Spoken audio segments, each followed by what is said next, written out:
독립을 되찾아라! 내 맘을 깨우는 소리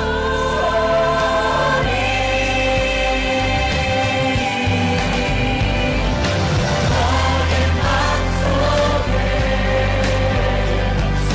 나의 맘속에 한 번도 보지 못했던 우리 하늘에 너의 잔소리 날 부르는데 한 번도 보지 못했던 우리였다. 이제 우리 다 처음을 연다. 날 구속했던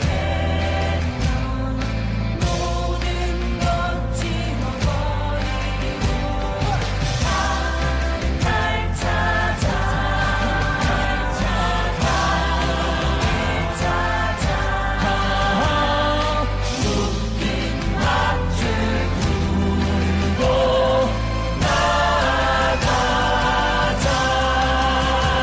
묶인 밧줄 풀고 나가자.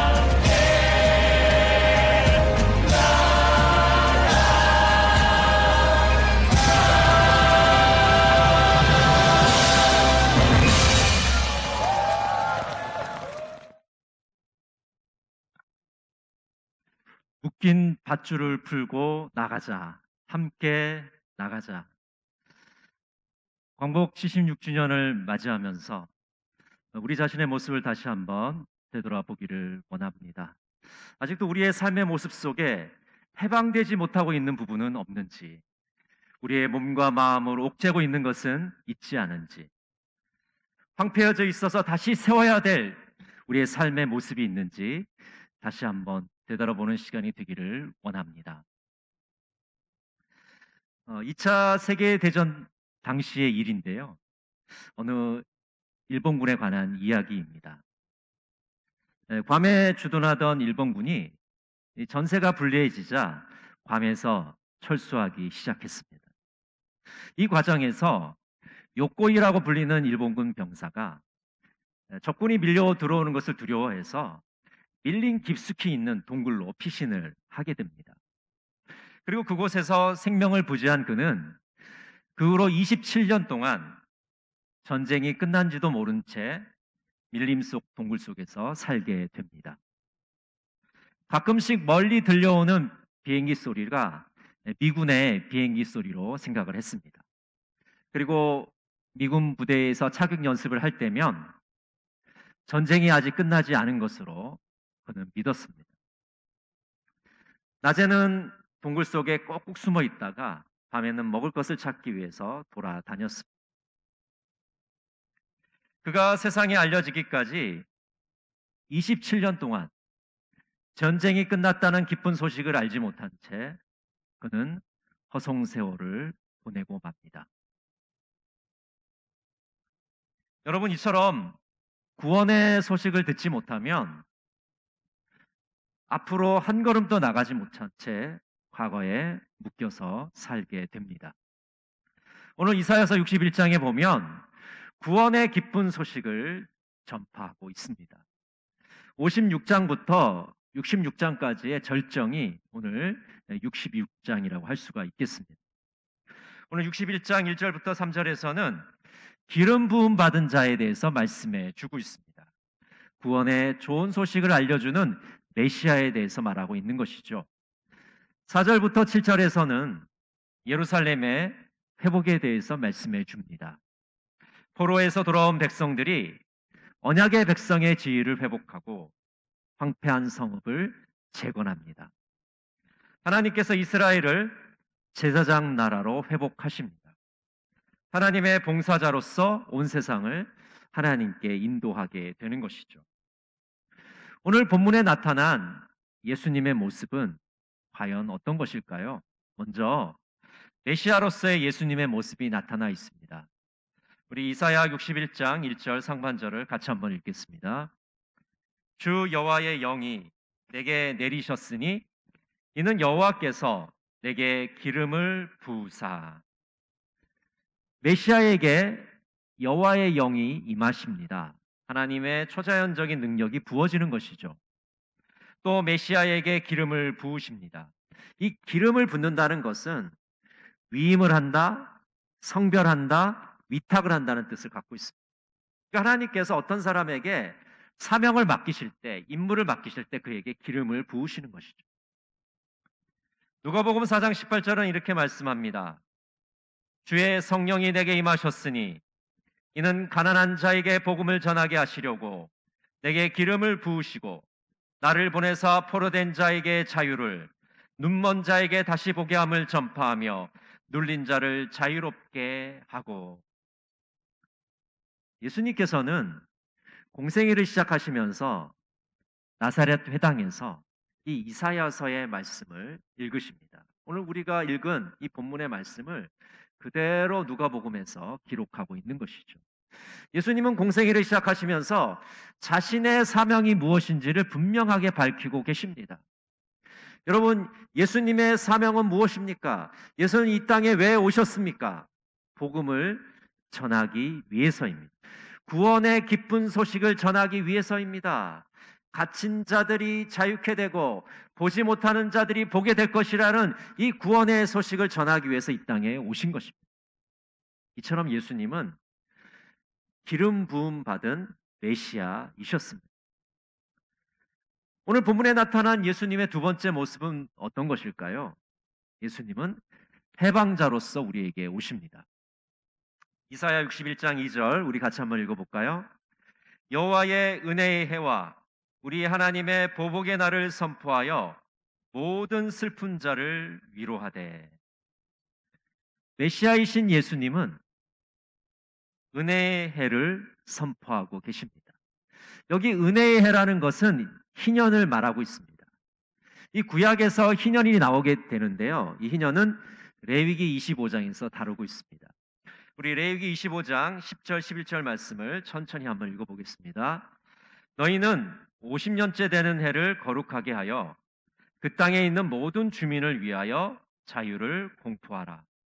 이 해는 너희에게 희년이니 너희는 각각 자기의 소유지로 돌아가며 각각 자기의 가족에게로 돌아갈지며 그 50년째 해를 너희의 희년이니 너희는 파종하지 말며 스스로 난 것을 거두지 말며 가꾸지 아니한 포도를 거두지 말라. 레위기 25장에 보면 희년이 등장을 하게 되는데 이 희년은 안식일이 7번 반복되면 이제 안식년이 되고요. 안식년이 7번 반복이 되면 이제 희년이 되게 되는데 희년은 이 안식년이 7번 반복되는 50년째 되는 해를 의미하고 있습니다. 희년이 되면 재산이 원래의 주인에게로 돌아가게 됩니다. 빚진 사람의 빚이 완전히 탕감됩니다. 그리고 빚으로 인해서 종되었던 사람들이 고향으로 이제 자유의 몸이 되어서 돌아가게 됩니다. 그리고 땅에는 희년이 되면 땅에는 파종하지 않고 그 땅을 1년 동안 쉬게 만드는 것이죠. 그래서 이 희년이란 해는 자유와 기쁨을 상징하는 것이고 회복을 상징하는 그런 해라고 할 수가 있습니다. 해방자이신 예수님은 희년을 선포하십니다. 그리고 동시에 보복의 날을 선언하고 계십니다. 내가 너희들을 위해서 대신 보복해 주겠다. 복수해 주겠다. 내가 너희들의 억울함을 풀어주겠다. 이렇게 말씀하고 계시는 것이죠. 여러분, 해방자이신 예수님은 우리를 무엇으로부터 해방하실까요? 먼저 가난으로부터 우리를 해방하십니다. 해방자이신 예수님은 가난한 자들에게 아름다운 소식을 전하십니다.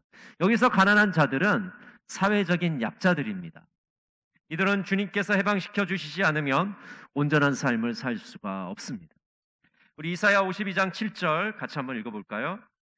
좋은 소식을 전하며 평화를 공포하며 복된 좋은 소식을 가져오며 구원을 공포하며 시온을 향하여 이르기를 내 하나님이 통치하신다 하는 자의 산을 넘는 발이 어찌 그리 아름다운가. 예수님께서는 가난한 자들에게 복된 소식을, 기쁜 소식을 전하십니다. 힘없고 억눌린 사람들을 도와주십니다. 그들의 든든한 지원자가 되어 주십니다. 그래서 예수님은 우리를 가난으로부터 해방시켜 주시는 분이십니다. 두 번째로 예수님은 슬픔에서 우리를 해방시키십니다. 예수님은 슬픈 자들을 위로하십니다. 마음 상한 자들을 어루만져 주십니다. 이사야 57장 18절에서 이렇게 말씀합니다. 사람의 소행이 어떠한지 내가 보아서 다 알고 있다. 그러나 나는 그들을 고쳐주겠다. 그들을 인도하여 주며 도와주겠다. 슬퍼하는 사람들을 위로하여 주겠다. 메시아이신 예수님은 슬픈 자들을 위로해 주시고 마음이 상한 자들, 아픈 자들을 위로해 주십니다. 그리고 그들에게 구체적인 도움을 주시는 분이십니다. 죄를 대신해서 화관을 주신다고 말씀합니다. 슬픔을 대신해서 기쁨의 기름을 부어주신다고 말씀하십니다. 근심을 대신해서 찬송의 옷을 입혀주신다고 말씀하고 있습니다. 여러분, 우리의 슬픔을 위로하시는 그 주님의 위로가 우리에게 풍성하기를 간절히 바랍니다. 세 번째로 갇힘에서 해방하신다고 말씀합니다. 여러분, 갇혀 있다는 것은 그냥 어떤 공간에 머물러 있다는 뜻이 아닙니다. 육체적으로도 묶여 있게 되지만 우리 정신에 지대한 영향을 미치게 됩니다. 여러분, 가끔 우리가 드라마나 영화에서 이 교도소의 재소자들을 다룬 그런 내용들을 우리가 보게 되잖아요. 근데 그 재소자들이 가장 두려워하는 게 뭡니까? 그들이 잘못을 했을 때 교도소에서 주는 벌이 뭐죠? 독방으로 보내는 거예요. 지금 어차피 갇혀 있는데 다른 사람과 같이 있게 하지 못하고 혼자서 그 독방에 가두게 하는 거예요. 이게 가장 큰 벌입니다. 갇혀 있는 것도 힘든데 혼자 갇혀 있다는 것은 더더욱 그들에게 엄청나게 어려운 힘든 일이라는 것이죠. 육체만 묶여 있는 것이 아니라 정신적으로 얼마나 어려운지 그 고통을 우리가 헤아릴 수가 있는 것이죠. 누군가에게 묶여 있다는 것은 아주 비인간적이고 비도덕적인 일입니다. 최근 일본의 군함도가 자주 언론에 회자되고 있습니다. 일본은 이 군함도라는 섬을 유네스코의 세계문화유산에 등재를 시켰습니다. 그런데 그 군함도의 비극적인 역사, 조선 사람들을 데려다가 강제징용을 하고 노역을 시킨 것은 아예 지워버리고 말았던 것입니다.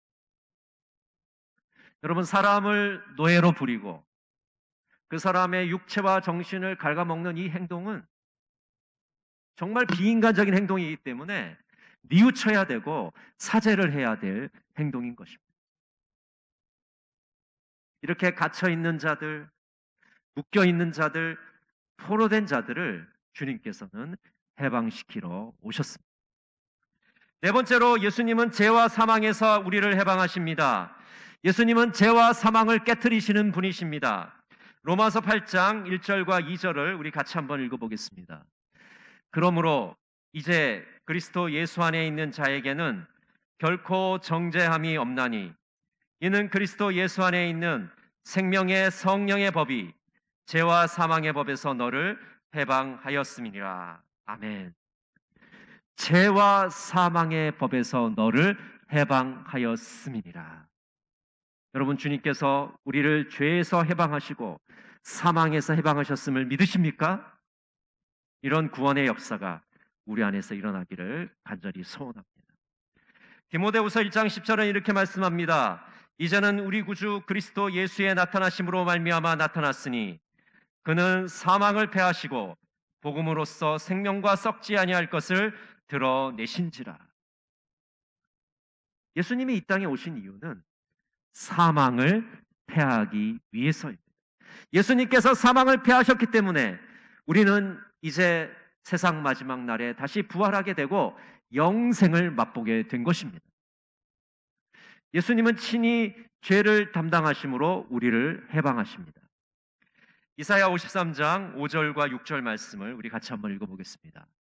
그가 찔림은 우리의 허물 때문이요 그가 상함은 우리의 죄악 때문이라. 그가 징계를 받음으로 우리는 평화를 누리고 그가 채찍에 맞음으로 우리는 나음을 받았도다. 우리는 다 양 같아서 그릇 행하여 각기 제 길로 갔거늘 여호와께서는 우리 모두의 죄악을 그에게 담당시키셨도다. 예수님은 우리의 허물을 담당하셨습니다. 예수님은 우리의 죄악을 담당하셨습니다. 예수님께서 친히 우리를 대신해서 정죄를 당하셨고 우리의 죄를 담당하셨기에 우리는 평화를 얻게 되었습니다. 우리는 고침을 받게 된 것입니다. 예수님께서 죄와 사망에서 우리를 벗어나게 해주시고 평화의 나라로 우리를 이끌어 주십니다. 이사야 21장 6절에서 8절 말씀을 천천히 한번 같이 읽어보겠습니다. 그때 이리가 어린 양과 함께 살며 표범이 어린 염소와 함께 누우며 송아지와 어린 사자와 살진 짐승이 함께 있어 어린아이에게 끌리며 암소와 곰이 함께 먹으며 그것들의 새끼가 함께 엎드리며 사자가 소처럼 풀을 먹을 것이며 젖먹는 아이가 독사의 구멍에서 장난하며 젖된 어린아이가 독사의 굴에 손을 넣을 것이라. 여러분, 맹수와 초식동물들이 함께 뒹굴고 어린아이가 독사의 굴에 손을 넣어도 아무런 해를 받지 않는 그 평화의 나라, 그 아름다운 나라로 우리를 이끌어 주십니다. 세 번째로 예수 그리스도는 어떤 분이실까요? 예수님은 우리를 회복하시는 분이십니다. 이사야 61장 4절을 제가 읽어드리겠습니다. 그들은 오래 황폐하였던 곳을 다시 쌓을 것이며 옛부터 무너진 곳을 다시 일으킬 것이며 황폐한 성읍 곧 대대로 무너져 있던 것들을 중수할 것이며 70년 동안 바벨론의 포로 생활을 했던 이 이스라엘 백성들이 이제 고국으로 돌아와서 그 무너진 곳들을 다시 재건하게 됩니다. 황폐해진 예루살렘을 다시 세우게 됩니다. 그리고 무너진 곳들을 수축하게 되는 것이죠. 이것이 다 주님께서 그들에게 힘을 주시고 새로운 희망을 주셨기 때문에 가능한 일입니다. 주님께서는 우리의 무너진 곳들을 다시 일으키시고 세우시는 분이십니다. 회복시키시는 분이십니다. 근데 눈에 보이는 것들만 회복시키시는 것이 아니라 보이지 않는 부분도 회복시키는 분이십니다. 우리를 경건한 삶으로 이끌어 가시는 분이십니다. 여러분, 오늘날에도 주님께서는 우리의 삶을 회복시키시는 분이십니다. 여러분, 코로나로 인해서 여러 가지 경제적 어려움으로 황폐해진 이 나라를 회복시키실 분은 바로 우리 주님이십니다. 황폐해진 우리 공동체를 다시 세우실 분은 바로 주님이십니다. 우리 개인의 삶을 다시 회복하실 분은 예수 그리스도 그분뿐이시라. 우리 한 사람 한 사람을 정결케 하시고 거룩하게 세우셔서 하나님의 일을 감당케 하십니다. 그럼 우리가 하나님의 일을 하기 위해서는 우리의 심령이 깨끗하지 않고는 하나님의 일을 감당할 수가 없습니다. 우리의 삶이 정결한 신부처럼 흠없는 삶으로 하나님 앞에 드려지지 않고서는 우리에게 맡긴 사명을 완수해 갈 수가 없는 것이죠. 우리 광복 76주년을 맞이하시면서 먼저 우리 자신의 모습을 한번 되돌아보시기를 바랍니다. 우리의 삶이 정말 하나님께 드려질 만한 그런 정결한 삶인지, 정말 거룩한 삶의 모습으로 하나님께 나가고 있는지 다시 한번 점검해 보시는 복된 시간이 되시기를 바랍니다. 계시록 1장 6절은 이렇게 말씀합니다. 그의 아버지 하나님을 위하여 우리를 나라와 제사장으로 삼으신 그에게 영광과 능력이 세세토록 있기를 원하노라. 아멘. 하나님께서는 우리 한 사람 한 사람을 하나님의 제사장으로 세우십니다. 하나님의 봉사자로 세우십니다. 하나님의 일을 감당할 수 있는 사역자로 세우십니다. 그래서 우리들이 그 공동체를 회복하시고 이 땅을 회복시키시는, 무너진 데를 다시 일으키시는 그 하나님의 회복의 역사에 동참하게 되면 하나님께서는 우리에게 보상을 해주신다고 약속하고 계십니다. 이사야 61장 7절은 이렇게 말씀합니다. 너희가 수치 대신에 보상을 배다 얻으며 능욕 대신에 몫으로 말미암아 즐거워할 것이라. 그리하여 그들의 땅에서 갑절이나 없고 영원한 기쁨이 있으리라.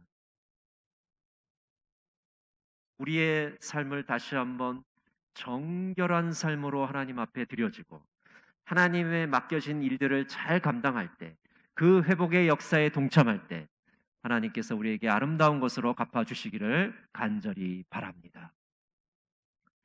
박두진 시인은 해라는 시에서 광복에 대한 소망을 이렇게 노래하고 있습니다. 해야 솟아라, 해야 솟아라, 맑게 씻은 얼굴 고운해야 솟아라.